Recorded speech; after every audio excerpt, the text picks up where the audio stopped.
Okay, આજે આપણે લેશું ટેલીની અંદર F6 રિસિપ્ટની અંદર જ્યારે આપણે ટેલીની અંદર કોઈ પણ પ્રકારની આવક થતી હોય તો એની એન્ટ્રી થશે when we received any income by cash or by check, it's not down in receipt. બીજો ઓપ્શન આવશે જ્યારે આપણે મિલકતની રોકડ અથવા બેંક દ્વારા વેચાણ કરવામાં આવે when we sells assets by cash or by check. ત્રીજો ઓપ્શન આવશે જ્યારે આપણે કોઈ પણ વ્યક્તિ પાસેથી લોન લેવામાં આવે એટલે કે આપણે કોઈ પાસેથી રૂપિયા ઉધારા લેશું તો when we received loan from any person. ચોથું ઓપ્શન આવશે જ્યારે આપણે માલિક જે છે રોકડ અથવા બેંક દ્વારા વધારાની મૂડી તરીકે લઈ આવે એના માટે આપણી પાસે આવશે when owner bringing cash or bank in business, it's not down in receipt. રિસિપ્ટની અંદર આપણે ઉપર જે 4 ઓપ્શન આપેલા છે આ 4 ઓપ્શન પ્રમાણે બધાના નીચે એક એક્ઝામ્પલ આપેલા છે 4 જેની અંદરથી આપણે અત્યારે જે રેડ કલર આપેલા છે એ બધાના ટ્રાન્ઝેક્શનની એન્ટ્રી કરશું. એ ટ્રાન્ઝેક્શન જે છે એના અંડરગ્રુપ આપેલા છે આપણને. ધારો કે અહીંયા આપેલું છે કે 5000 કમિશનના રોકડા મળ્યા તો અહીંયા મળેલ કમિશનનું ખાતું આવશે એનું ઇંગ્લિશ કારણ કે આપણને ટેલીની અંદર એ આવશે એટલે કમિશન રિસીવડ એકાઉન્ટ મળેલ એટલે રિસીવડ. જ્યારે આપણે કંઈ પણ ઇન્કમ થતી હશે તો ત્યારે એનું અંડરગ્રુપ ઇનડાયરેક્ટ ઇન્કમ આવશે અને ઇન્કમની ક્રેડિટ બાકી હોય જમા બાકી હોય એટલે સીઆર. આ ડીઆરસીઆર ઓટોમેટિકલી લઈ લેશે, આપણને અંડરગ્રુપ જે છે એ યાદ રાખવાનું રહેશે. તો આપણે ફર્સ્ટ ટ્રાન્ઝેક્શન લઈએ તો સૌથી ફર્સ્ટ આપણે ટેલી સ્ટાર્ટ કર્યા પછી ગેટવે ઓફ ટેલીની અંદર એના સ્ટેપ આપેલા છે. ગેટવે ઓફ ટેલીની અંદર એકાઉન્ટિંગ વાઉચર, એની અંદર F6 રિસિપ્ટ. તો આપણે લઈએ એકાઉન્ટિંગ વાઉચર, F6 રિસિપ્ટ. હવે અહીંયા ફર્સ્ટ આપણે જોઈએ તો અહીંયા ડેટ બતાડે છે 31 માર્ચ 2019 એટલે પહેલાં તો આપણે ફાઇનાન્શિયલ યર સેટ કરી દઈએ એટલે અલ્ટર F2 1/4/2020 થી 31/3/2021. અલ્ટર F2 કર્યા પછી F2 ડેટ ચેન્જ કરી નાખીએ 1/4/2020 થી. બરાબર, તો અહીંયા આપણી જે છે એકાઉન્ટ અહીંયા આપણને ટ્રાન્ઝેક્શનની અંદર ઓપ્શન આપેલું છે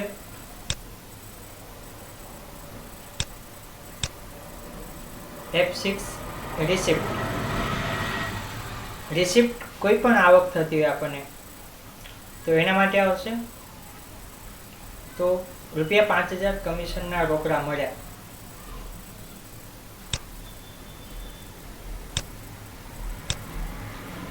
તો કમિશનના રોકડા મળ્યા તો અહીંયા આપણી પાસે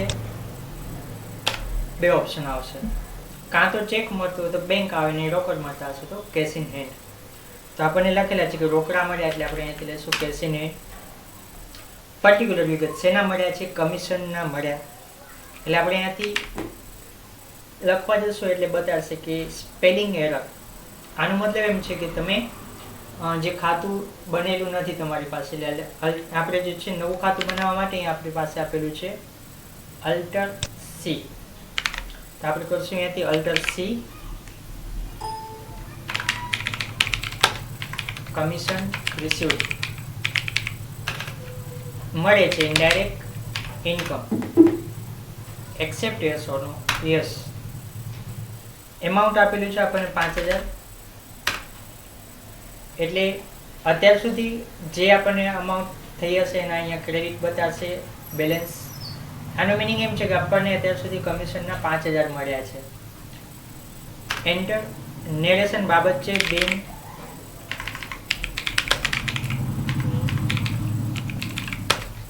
commission received ₹5,000 only. Accept yes or no? Yes.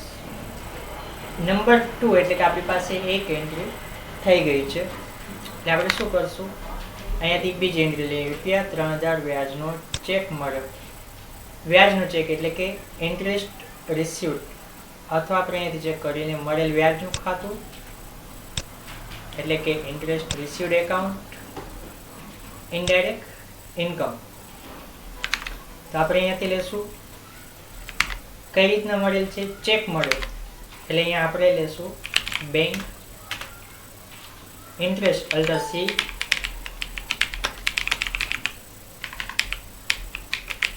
Interest received મળે છે એટલે ઇનડાયરેક્ટ ઇન્કમ. એમાઉન્ટ આપણે આપેલી છે 3,000.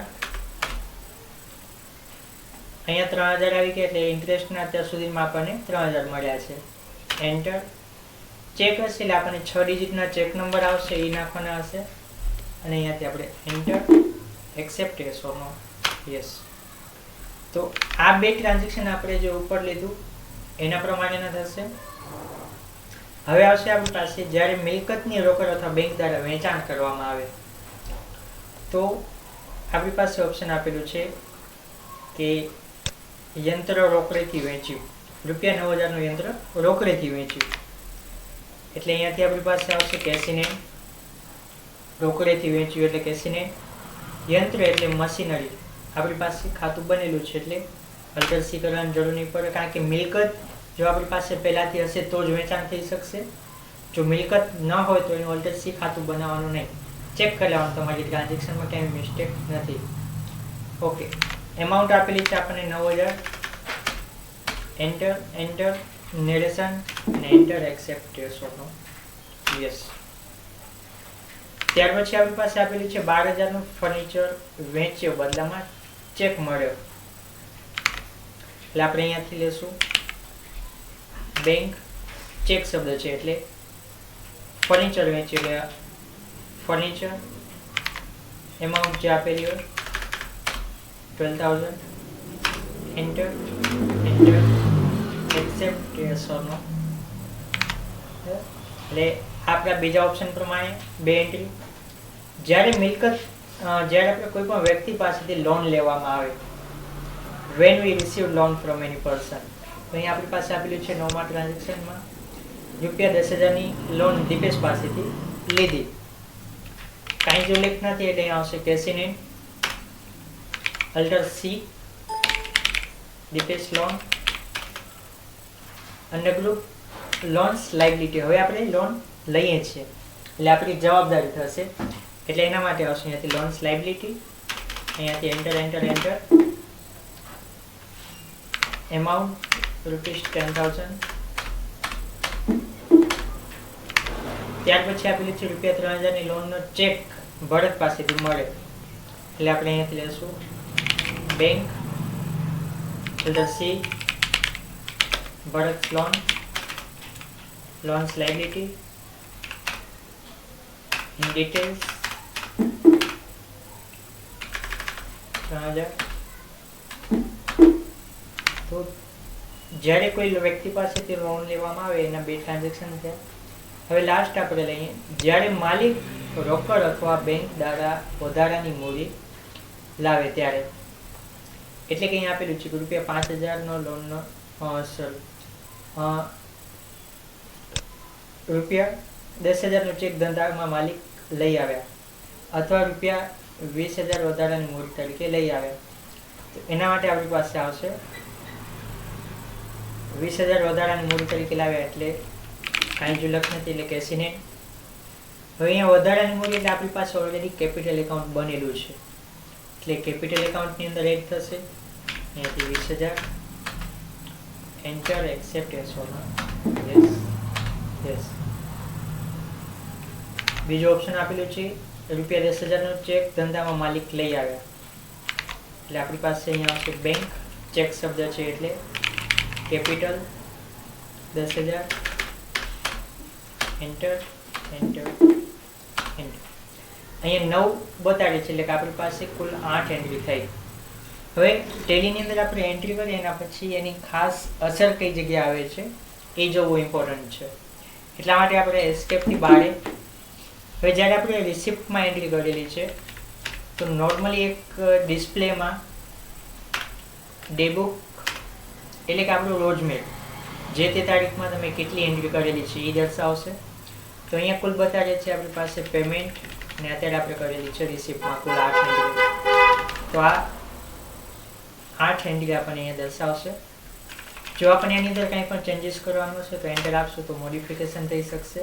અહીંયા ખાસ જોવાનું આપણી પાસે અલ્ટરેશન લખેલું આવવું જોઈએ જ્યારે આપણે સુધારો કરતા હોઈએ ત્યારે.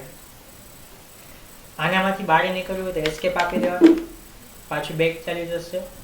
હવે આ લિસ્ટ છે એમાં પેમેન્ટ અને રિસિપ્ટ બે સાથે દેખાડે છે. આપણને તો એમ જોવું છે કે અત્યારે આપણે રિસિપ્ટની એન્ટ્રી જોઈ છે તો ખાલી એની જ જોવું છે. તો એના માટે આપણી પાસે F4 પ્રેસ કરવાનું. સિલેક્ટ વાઉચર ટાઈપ, કયા વાઉચરની એન્ટ્રી આપણને જોવી છે તેના માટે આપણે ત્યાં લેશું રિસિપ્ટ. તો આજના દિવસની રિસિપ્ટ વાઉચરની અંદર જેટલી પણ એન્ટ્રી કરેલી હશે અહીંયા દેખાશે. સપોઝ આપણને આની પ્રિન્ટ કાઢવી છે તો અલ્ટર P. પ્રિન્ટમાં આપણે અહીંયા ઓપ્શન આવશે કે આપણી પાસે કયો પ્રિન્ટર છે, સિલેક્ટ કરવાનું. Receipt register with print preview, એટલે કે જો આપણે પ્રિન્ટ કાઢશો એના પહેલાં તમને પ્રિન્ટ પ્રિવ્યુ દેખાશે. એન્ટર આપશો એટલે અહીંયા તમને પ્રિન્ટ પ્રિવ્યુ દેખાશે.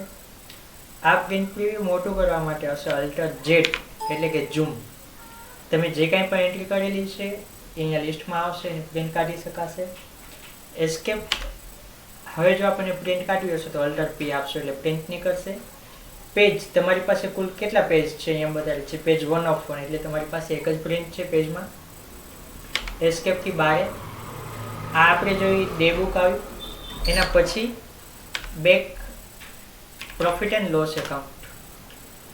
અલ્ટર F1 ડિટેલ વાઇઝ જોવા માટે પ્રોફિટ એન્ડ લોસ એકાઉન્ટ આપણે જોશું એટલે આની અંદર શું થશે કે આપણને જે આવક થઈ હશે ઇનડાયરેક્ટ ઇન્કમમાં અહીંયા દેખાશે. અહીંયા તમારું જે છે નેટ પ્રોફિટ એટલે તમારી પાસે અત્યારે કંપનીમાં હવે પ્રોફિટ થાય છે એ દેખાશે. અને જે આપણે મિલકતનું વેચાણ કર્યું છે અથવા માલિક વધારાની મૂડી લઈ આવી છે એ જોવા માટે આપણને એસ્કેપ. બેલેન્સ શીટની અંદર અલ્ટર F1. તો અહીંયા જો આપણે શરૂઆતની મૂડી જે હતી એનામાં વધારો થઈ જશે. કેપિટલમાં એન્ટર આપશો તો અહીંયા તમને દેખાશે કે શરૂઆતની મૂડીમાં તમારી પાસે 11,60,000 હતા. એપ્રિલ મંથમાં 30,000નો વધારો થયો છે એટલે તમારી આ ક્લોઝિંગ બેલેન્સ આવશે. જેવું તમે એના ઉપર એન્ટર આપશો એટલે તમારી પાસે ડેટ બતાવશે કે કેપિટલ એકાઉન્ટમાં કઈ તારીખના કેશ ઇન હેન્ડ રિસિપ્ટ એટલે આપણી પાસે આવ્યા છે એટલે ચેક છે. તો આ રીતના આપણી પાસે જે જે વસ્તુમાંથી ઇન્કમ થઈ હશે એ અહીંયા દેખાશે. એસ્કેપ બારે. જે મિલકતનું વેચાણ કર્યું છે અહીંયા ફર્નિચરમાં આપણે ચેક કરશું અલ્ટર F1. અહીંયાથી જે છે ફર્નિચર આપણે પરચેસ અને સેલ્સ બંને કરેલું છે એટલે તમારી ઓપનિંગ બેલેન્સ, ડેબિટ અને ક્રેડિટ એ રીતના દેખાશે. જો એન્ટર આપશો તો તમને હજી ડિટેલમાં આવશે. પેમેન્ટમાં એટલે આપણે જે છે પરચેસ કરી હશે એ આવશે અને રિસિપ્ટમાં એટલે આપણે જે સેલ્સ કરી હશે એ. એસ્કેપથી બહાર. જે આપણે લોન લીધી છે એટલે આપણી લાયબિલિટી તરીકે આવશે. એટલે અહીંયા જો આપણી પાસે લોન્સ લાયબિલિટીમાં ઓપ્શન દેખાશે જેની પાસેથી આપણે લોન લીધી છે એ. તો આજના આ ટોપિકમાં આપણે F6 રિસિપ્ટનું આપણે જોયું.